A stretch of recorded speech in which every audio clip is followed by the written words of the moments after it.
ಈಗ ಜಸ್ಟ್ ನಾವು ಒಂದು ಮೂವಿ ನೋಡ್ಕೊಬಂದೆ. ತುಂಬ ಎಮೋಷ್ನಲಿ ಕನೆಕ್ಟ್ ಆಗಿದ್ದ ಮೂವಿ ಮತ್ತು entertainment movie, Tamil movie, Vijay Sethupathi ಮತ್ತು ನಿತ್ಯಾ ಮೆನನ್ ಆ್ಯಕ್ಟ್ ಮಾಡಿ ಬಂದಿರೋ ಮೂವಿ ಅದೇ Thalaivan Thalaivii the rugged love story. So ಈ ಮೂವಿ ಒಳ್ಳೆಯದೇನೆಂದರೆ ಈ ಟೈಟಲಲ್ಲೇ ಇದೆ Thalaivan Thalaivii the rugged love story ಅಂತ. ಏನಕ್ಕೆ ಅಂದರೆ ಈಗ ಇರೋ ರಿಲೇಷನ್ಶಿಪ್ಪಲ್ಲಿ ಏನು ಪ್ರಾಬ್ಲಮ್ ಅಂದರೆ ಅವರು ಕರೆಕ್ಟಾಗಿ ಕಮ್ಯುನಿಕೇಷನ್ ಇಟ್ಕೊಳ್ಳಲ್ಲ. ನನಗೆ ಒಂದೊಂದು ಸರಿ ಏನು ಫೀಲ್ ಆಗುತ್ತೆ ಅಂದರೆ ನಮ್ಮ ಆಪೋಸಿಟ್ ಜೆಂಡರ್ ಹತ್ರ ನಾವು ಕರೆಕ್ಟಾಗಿ ಪ್ರಾಪರಾಗಿ ಯಾಕೆ ಮಾತಾಡಲ್ಲ. ಹುಡುಗ ಆದರೆ ಓಪನ್ ಆಗಿ ಮಾತಾಡ್ತೀವಿ, ಹುಡುಗಿ ಆದರೆ ಸ್ವಲ್ಪ ಹಿಂದೆ ಮುಂದೆ ಯೋಚನೆ ಮಾಡಿ ಮಾತಾಡ್ತೀವಿ. ಯಾಕೆ ಅಂದರೆ ಏನೋ ಒಂದು ಇನ್ಸೆಕ್ಯೂರಿಟಿ ಪ್ರಾಬ್ಲಮ್. ಅದೇ ಥರನೇ ಈ ಮೂವಿಲೂ ತುಂಬ ಚೆನ್ನಾಗಿ ಲವ್ ಮಾಡ್ತಾರೆ, ಎಲ್ಲ ಲೆವೆಲ್ಲೂ ಫಸ್ಟು ತುಂಬ ಚೆನ್ನಾಗಿ ಲವ್ ಮಾಡ್ತಾರೆ. ಆ್ಯಂಡ್ ಹೋಗ್ತಾ ಹೋಗ್ತಾ ಹೋಗ್ತಾ ಹೋಗ್ತಾ ಪ್ರಾಬ್ಲಮ್ ಸ್ಟಾರ್ಟ್ ಆಗುತ್ತೆ.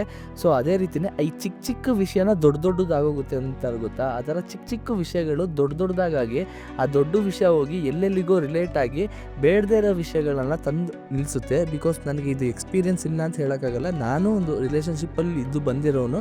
ಸೊ ಆ ಕಾರಣಕ್ಕೋಸ್ಕರ ನಾನು ನೋಡ್ತೀನಿ. ಆ್ಯಂಡ್ ನನ್ನ ತಂದೆ ತಾಯಿ ಜಗಳ ಆಡಬೇಕಾದ್ರೆ ಆಗಿರಲಿ, ಆ್ಯಂಡ್ ನನ್ನ ಫ್ಯಾಮಿಲಿ ರಿಲೇಟಿವ್ಸ್ ಅವರ ಹಸ್ಬೆಂಡ್ ಆ್ಯಂಡ್ ವೈಫ್ ಜಗಳ ಆಡಬೇಕಾದ್ರೆ ಆಗಿರಲಿ, ಅದೆಲ್ಲ ಚಿಕ್ಕ ಮ್ಯಾಟರ್ ಆಗಿರುತ್ತೆ. ಬಟ್ ಆದರೆ ಅದನ್ನು ದೊಡ್ಡದು ಮಾಡ್ಕೋತಾರೆ. ದೊಡ್ಡದು ಯಾಕೆ ಮಾಡ್ಕೋತಾರೆ ಅಂದರೆ ಒಂದಷ್ಟು ಸೆಲ್ಫ್ ರೆಸ್ಪೆಕ್ಟ್. ಯಾಕೆ ನಾನು ಯಾಕೆ ಬಿಟ್ಕೊಡ್ಬೇಕು, ಸೆಲ್ಫ್ ರೆಸ್ಪೆಕ್ಟ್ ಅನ್ನೋದಕ್ಕಿಂತ ಈಗೋ ಹರ್ಟ್ ಆಗುತ್ತೆ ಇಬ್ಬರು ಮಧ್ಯೆ. ನಾನು ಯಾಕೆ ಬಿಟ್ಕೊಡ್ಬೇಕು, ಅವಳೇ ಬಂದು ಇಳೀಲಿ, ಇಲ್ಲ ಅವ್ನು ಯಾಕೆ ಬಿಟ್ಕೊಡ್ತಾನೆ, ನಾನು ಯಾಕೆ ಹೋಗಬೇಕು ಅನ್ನೋ ಒಂದಷ್ಟು ಕ್ಲ್ಯಾಶಸ್ ಆಗುತ್ತೆ. ಸೊ ಆ ಥರ ಒಂದಷ್ಟು ಕಮ್ಯುನಿಕೇಷನ್ ಇಲ್ಲದೆ ಇರೋ ಕಾರಣಕ್ಕೋಸ್ಕರ, ಆ್ಯಂಡ್ ಇದ್ರೂ ಕೂಡ ತುಂಬ ಜಾಸ್ತಿ ಆದರೂ ಪ್ರಾಬ್ಲಮ್ಮೇ, ತುಂಬ ಕಡಿಮೆ ಆದರೂ ಪ್ರಾಬ್ಲಮ್ಮೇ. ಅದನ್ನು ಕರೆಕ್ಟಾಗಿ ಈ ರಿಲೇಷನ್ಶಿಪ್ ಆಗಿರಲಿ, ಈ ಬಾಂಡ್ ಆಗಿರಲಿ, ಈ ಗಂಡ ಹೆಂಡತಿ ಸಂಬಂಧ ಆಗಿರಲಿ, ಈ ಥರ ಇರಬೇಕಾದ್ರೆ ಇದನ್ನೆಲ್ಲ ಅಡ್ಜಸ್ಟ್ ಮಾಡಿಕೊಂಡು ಇಟ್ಸ್ ಓಕೆ ಅನ್ನೋ ಥರ ಇದ್ದರೆ ಸರಿ. ಈಗೋ ಹರ್ಟ್ ಮಾಡಿಕೊಂಡು ನನ್ನ ಈಗೋ ಹರ್ಟ್ ಆಗಿದೆ ಅಂತ ಹೋಗಿ ಆ ವಿಷಯನ ದೊಡ್ಡದು ಮಾಡೋದ್ರಿಂದ ಆ ಪ್ರಾಬ್ಲಮ್ ದೊಡ್ಡದಾಗುತ್ತೆ, ಸಣ್ಣದಾಗೋದೇ ಇಲ್ಲ. ಸೊ ಆ ವಿಷಯನ ಈ ಮೂವಿಲಿ ತುಂಬ ಚೆನ್ನಾಗಿ ಹೇಳಿದ್ದಾರೆ. ಅದನ್ನು ಹೇಗೆ ಸಾಲ್ವ್ ಮಾಡಬೇಕು ಅಂತ ಇದೆಲ್ಲ ಆದಮೇಲೂ ಕೂಡ ಅದನ್ನು ಎಷ್ಟು ಚೆನ್ನಾಗಿ, ಎಷ್ಟು ಕನ್ವಿನ್ಸಿಂಗಾಗಿ ಮುಗಿಸ್ತಾರೆ ಅಂದರೆ ತುಂಬ ಎಮೋಷ್ನಲ್ ಆಗಿ ಮುಗಿಸ್ತಾರೆ. ಇಲ್ಲಿ ನನಗೆ ಗೊತ್ತಿರೋ ಪ್ರಕಾರ ಯಾವುದು ಸ್ಪಾಯ್ಲರ್ ಮಾಡಿಲ್ಲ ನಾನು, ಬಿಕಾಸ್ ಇದರಲ್ಲಿ ತುಂಬ ವಿಷಯಗಳಿದೆ. ಕಾಮಿಡಿ ತುಂಬ ಇದೆ, ನಗ್ತಾನೆ ಇರ್ತೀರ. ಹಂಗೆ ಬರ್ತಾ ಬರ್ತಾ ಪಾಂಡಿರಾಜ್ ಡೈರೆಕ್ಷನ್ ಅಂದ್ರೇ ಗೊತ್ತು ಏನು ಮಾಡಿರ್ತಾರೆ ಅಂದರೆ, ಅವ್ರು ಮೂವೀಸ್ ನೋಡಿಲ್ಲ ಅಂದರೆ ಹೋಗಿ ನೋಡಿ. ET ಅದೊಂದೇ ನನಗೆ ಡಿಸಪಾಯಿಂಟ್ ಮಾಡಿದ ಮೂವಿ. ಬಿಕಾಸ್ ಅದರಲ್ಲಿ ಎಮೋಷ್ನಲ್ ಕಂಟೆಂಟ್ ಸ್ವಲ್ಪ ಕಡಿಮೆ ಆಯಿತು ಅನ್ನಿಸ್ತು. ಯಾಕೆಂದರೆ ನಮ್ಮ ವೀಟು ಪಿಳ್ಳೆ ಆಗಿರಲಿ, ಆ್ಯಂಡ್ ಅದಕ್ಕೆ ಮುಂಚೆ ಮಾಡಿರೋ ಒಂದು ಮೂವಿ ಅದು ಎಮೋಷ್ನಲ್ ಮೂವಿನೇ, ಕಡೈಕುಟ್ಟಿ ಸಿಂಗಮ್ ಆಗಿರಲಿ. ಕಡೈಕುಟ್ಟಿ ಸಿಂಗಮ್ ಎಲ್ಲ ಕ್ಲೈಮ್ಯಾಕ್ಸ್ ಪಾರ್ಟ್ ಬರಬೇಕಾದ್ರೆ ನಮ್ಮ ಫ್ಯಾಮಿಲಿ ಎಲ್ಲ ಹೋಗಿದ್ವಿ ಮೂವಿಗೆ. ಕ್ಲೈಮ್ಯಾಕ್ಸ್ ಪಾರ್ಟ್ ಬರ್ತೀವಿ, ನಮ್ಮ ಫ್ಯಾಮಿಲಿ ಎಲ್ಲರೂ ಅಳ್ತಿದ್ದಾರೆ. ಬಿಕಾಸ್ ಎಲ್ಲರ ಲೈಫಲ್ಲೂ ಅದು ಕನೆಕ್ಟ್ ಆಯಿತು. ಅದೇ ರೀತಿಯೇ ಈ ಕ್ಲೈಮ್ಯಾಕ್ಸ್ ಪಾರ್ಟ್ ಬರಬೇಕಾದ್ರೆ ಈ ಹಸ್ಬೆಂಡ್ ಆ್ಯಂಡ್ ವೈಫ್ ಮಧ್ಯೆ ಬರೋ ಜಗಳಗಳಿರುತ್ತೆ ಗೊತ್ತಾ. ಸೊ ಅದು ಎಲ್ಲರಿಗೂ ಕನೆಕ್ಟ್ ಆಗುತ್ತೆ. ಮತ್ತು ತಾಯಿ ಪ್ರೀತಿ ಆಗಿರಲಿ, ತಾಯಿ ಪ್ರೀತಿ ನಾರ್ಮಲಾಗಿ ತೋರಿಸಿರ್ತಾರೆ. ಬಟ್ ಇದು ತಾಯಿ ಪ್ರೀತಿ ಅನ್ನೋದಕ್ಕಿಂತ ಒಂದು ಫ್ಯಾಮಿಲಿ ಪ್ರೀತಿ.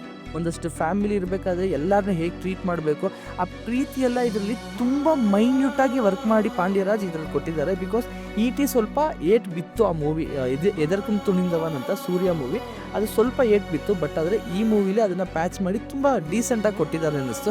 ಆ್ಯಂಡ್ ನಾನು ಇದನ್ನು ಓವರ್ ರೇಟ್ ಮಾಡೋಕ್ಕೆ ಹೋಗಲ್ಲ.